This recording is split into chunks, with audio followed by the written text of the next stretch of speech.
On his deathbed, an old billionaire told his son, "After I die, tell everyone I had AIDS, not cancer. This way no man will dare marry your mother." The son was stunned. "What? Why would you say that? That's horrible."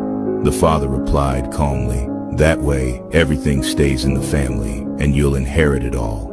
Years later, the son, David, loaned a friend $100,000. Then disaster struck. He lost the IOU, no contract, no proof.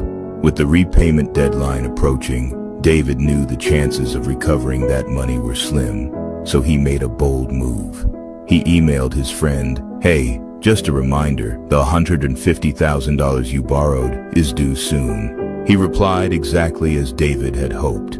"I didn't borrow $150,000. It was $100,000. I'll pay it back on time." Just like that, David had what he needed, a written, signed admission of the actual debt. That email became his new IOU. Later, David used the money to open a restaurant. A few days after the grand opening, he noticed something troubling. The head chef was sneaking ingredients out of the kitchen. David wanted to fire him on the spot, but the chef was incredibly talented and losing him could sink the business. Installing a camera felt awkward. Confronting him directly could backfire. A few days later, he invited the chef into his office. He poured some tea, offered him a seat, and handed him a gift bag. Inside were special teas, some health supplements, and $2,000 in cash. David smiled and said gently, "You've been with us since day one.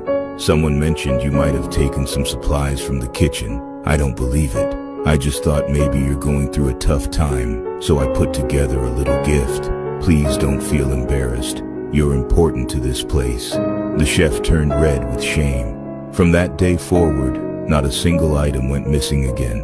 In fact, he worked harder than ever.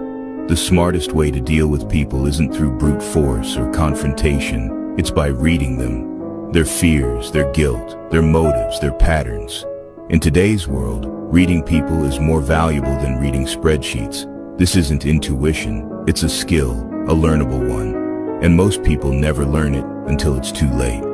In growth, there are contents that help you to become 1% better every day.